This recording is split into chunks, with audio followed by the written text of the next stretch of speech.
So here's the deal, man. I'm an elk hunter from Montana. And I've driven 1,100 miles to hunt turkeys in New Mexico. My style is elk hunting. So we're gonna turkey hunt like we're elk hunting.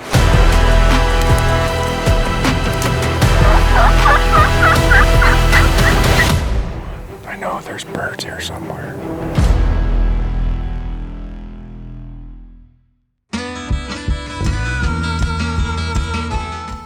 I'm a retired Marine Corps veteran, special operations veteran, certified coach. I'm also a licensed guide in New Mexico. So we're in Cloudcroft, New Mexico. It is, in my opinion, the elk hunting capital of North America.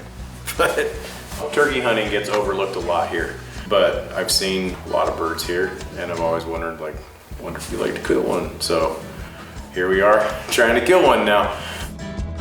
Appalachian Game Calls, here we go. I'll be the first to admit I am not anywhere near a champion turkey caller. There's other people on the internet for that stuff.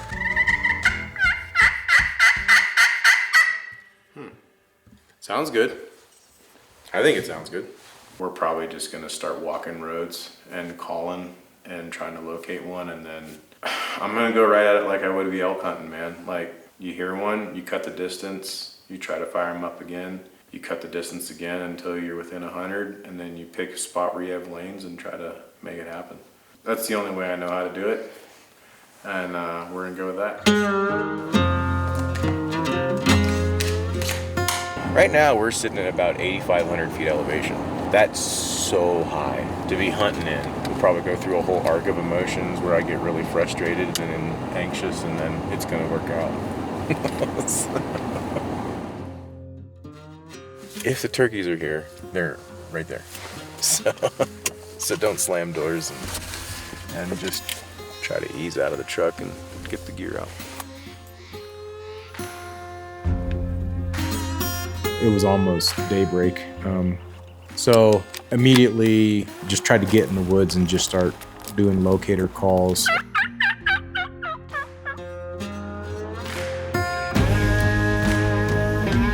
Picking through this blowdown sucks, but it's about to open up right here. This is the worst of it, but it's super noisy to get through. You can already feel that 9,000 foot elevation too. The best way to acclimate in my mind is just go do it. I went pretty much full speed.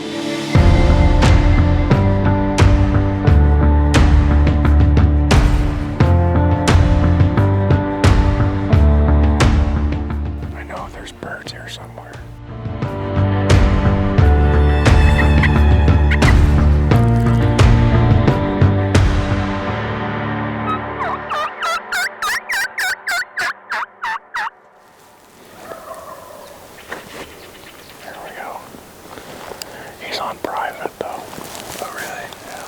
We got in the woods and heard some toms right off the bat. We were kind of hunting this edge between private and public, so we had them rolling pretty good. I'm gonna intentionally wait like another 5 to 10 minutes before I let out another call.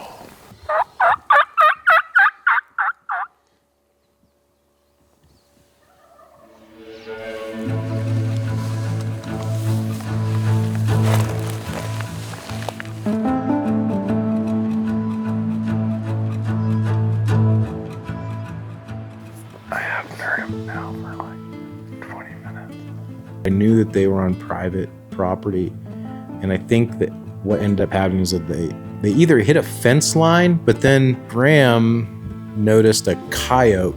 There was either a coyote or a fox ran straight over the top of the ridge. We said that could definitely shut a turkey up really quick.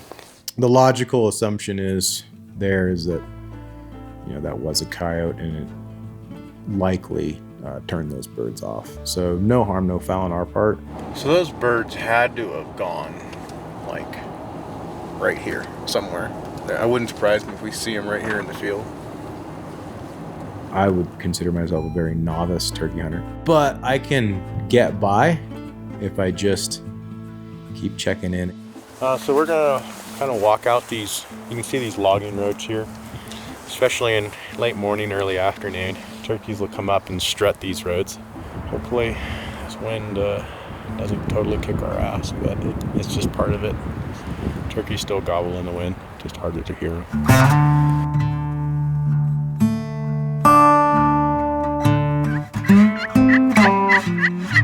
So we just kept rolling from place to place to place, and I think we probably racked up 10 to 12 miles that day. We got moving at elevation. We know where there's birds to be found in the morning. You know, just bumping your baseline up a little bit to create an opportunity for a shot.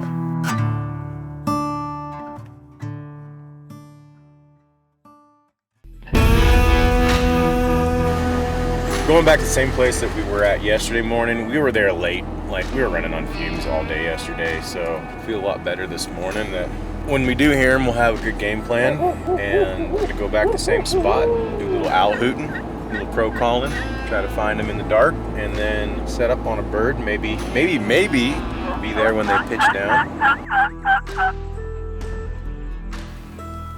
If they're here, we should be here. It's dead quiet.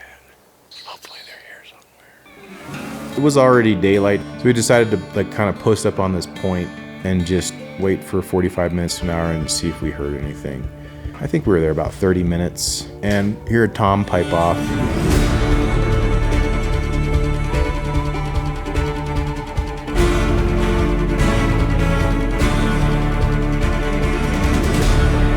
I decided to be aggressive and just try to make it to the tree line, but the reality was I ran out of cover.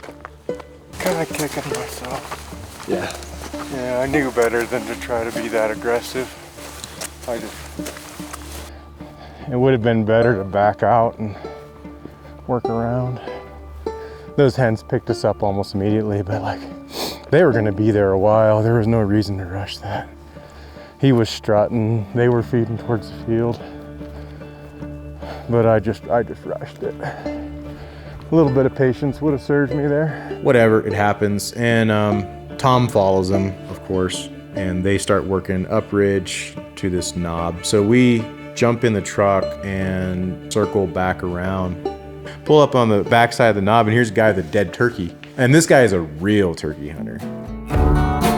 Graham and Thomas, dead turkey, pictures, let's take the... You mind if we get a shot of it? You mind if we film a little bit of it? Yeah. Tell us your story. And I'm sitting here just like, oh.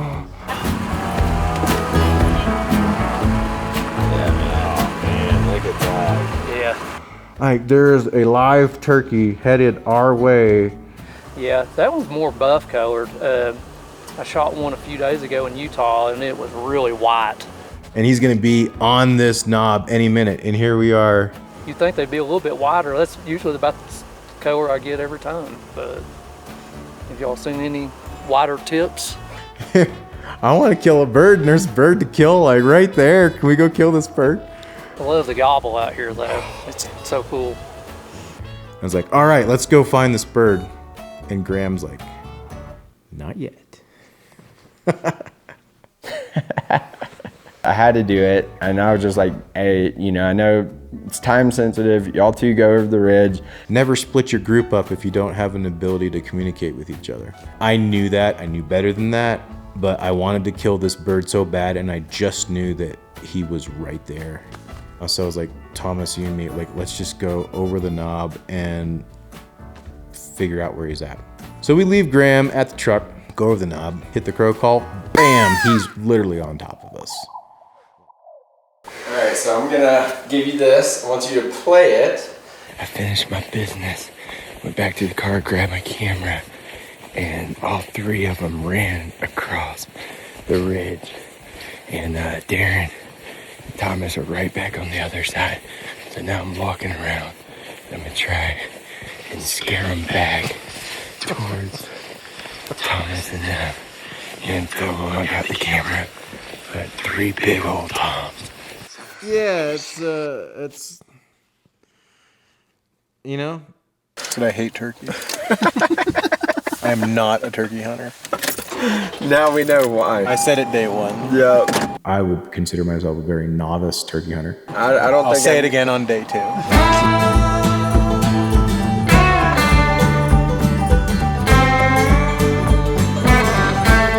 So, we're gonna switch it up, came down to the desert. Gonna walk some of these roads, see if we can hear anything gobbling and strutting on these roads, which they tend to do here in the Pinon and Sage and whatnot. So, yeah, drop down about 1,500 feet elevation. Let's go see what we got. Just gotta keep walking roads till you find one. That's all there is to it.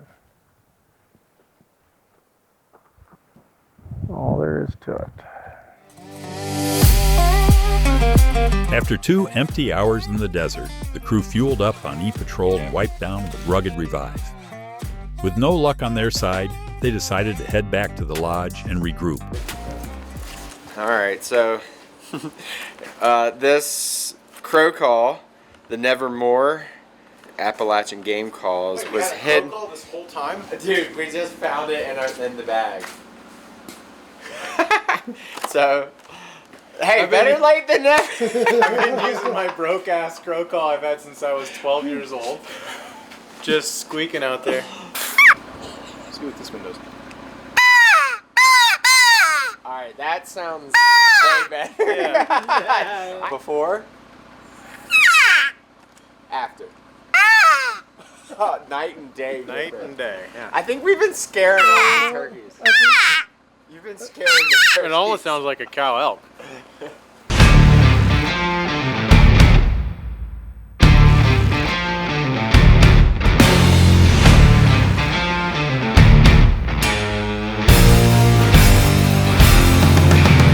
This is the Fab Fours Go Stubby bumper. Whoa. We have their whole armor all the way around. 3/8 steel. I mean, literally you could hit deer, elk, and it would save your car. So great for rock crawling. We put this on an EJS and the new Warren XP. So the XP has got like a light in there so you can see it at night and see what you're doing and what you're feeding. And Oh yeah. What's the deal with this ultra hook? That's something new. I've never seen that before. yeah, so that's like the fastest, safest, easiest way to run cable. Whatever you tie to, you would have like a soft shackle, and then it just snips on, and boom, you're done. Could I buy this like separately and just install it on my existing winch cable? Yep, anyway, yeah, oh, easy job, 2-minute job. You know, and then it's like ultimate adventure. For sure, yeah. Let's make it happen. All right, let's get to the top of this mountain.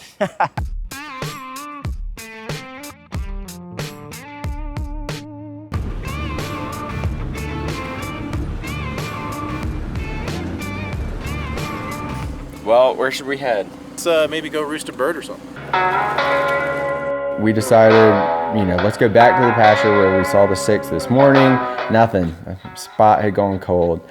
So it's dark. We are now deciding, hey, you know, this is a hot spot. We have seen multiple turkeys. We all 3 went around and grabbed sticks and made some blinds. Let's try here first thing in the morning. We're actually going to get up even earlier, get out here like 4:30 in the morning and sit here, and maybe when the birds wake up, you know, this is their spot. My approach to this hunt was just different. It's an 18-pound bird. How hard can it be? And come to find out, like, you know, anything can happen out there. I think nature always has a way of checking your ego and letting you know that you can dial it in and do better. So we're gonna go to the same place, but we're gonna adjust our approach. I think there's probably a lesson there. Go to where there's opportunity, but if the opportunity isn't panning out, maybe adjust your own approach to it, see if you can capitalize. It's probably the coach in me coming out right now. Looking at the terrain, you would think the logical way for him to pitch down would be to pitch our direction, at least in that field. But these are turkeys, and who the hell knows what's going to happen.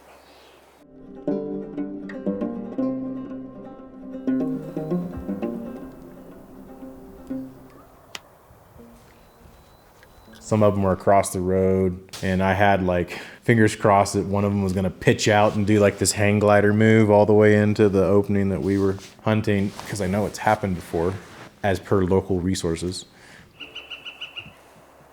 What's your thought process on how frequently you should call? When I'm out here, like when I'm sitting over a decoy like this, and just kind of throwing out calls every now and again, just to make sure, you know, every 5, 10, maybe even 15 minutes, just to make sure. anyone coming through the area knows that there's turkeys down here. So, we're sitting, and actually we hadn't been sitting long, and, we start hearing some gobbles.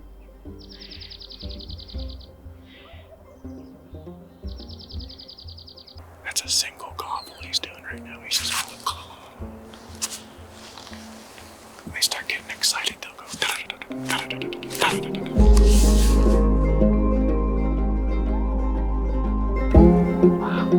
trying to call in a tom turkey is counterintuitive to the natural process. The hen goes to the gobbler, goes to the tom. The tom doesn't go to the hen. So you have to get in his little turkey brain and make him wonder why this hen isn't coming to him. So he comes and investigates.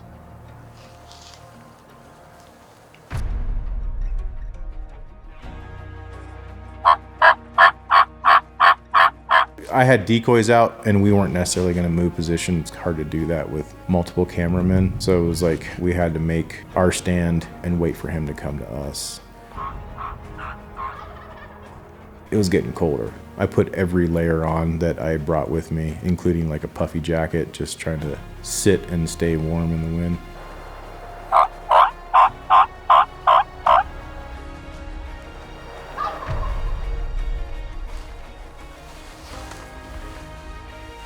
He was gobbling up on the ridge and then a little lower. Then he kind of went quiet. Immediately, slowly turned the camera on, started recording, because I was like, all right, he's right on top of this little hill. And then he, I see him break over the ridge across from us.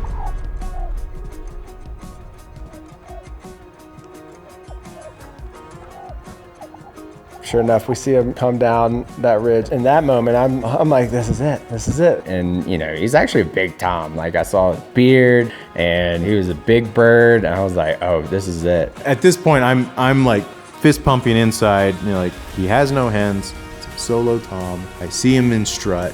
I can see the look in Darin's eye. He's ready. In my mind, I'm taking the safety off and pulling the trigger.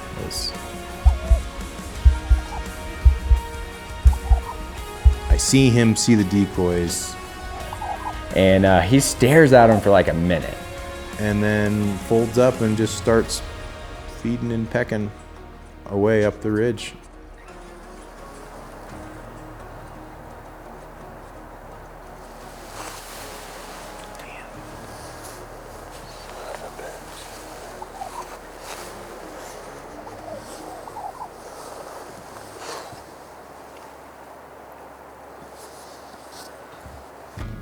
You just kind of have to laugh to yourself. The takeaway is don't take the uncontrollables so serious. So there's some things that are just out of your hands. I can't control the wind, I can't control the temperature, and I can't control the logic of a mature tom by himself that has every reason to come in and just decides not to.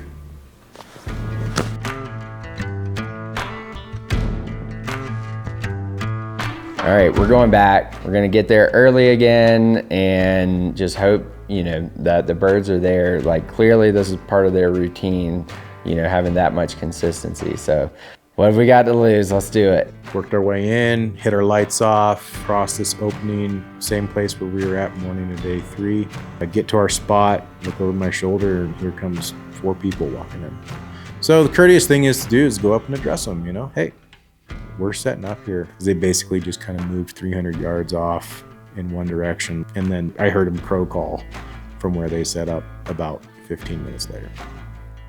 And a tom immediately answered right where I knew he was going to be. And they were basically on top of that flock. And I heard them all go off and up the ridge. I think that's probably the lesson for me over the last 4 days is just there's things you can control. Take those as serious as you want. And the rest, life gets a lot easier when you stop believing that you have the power to control things that are just beyond your control. So.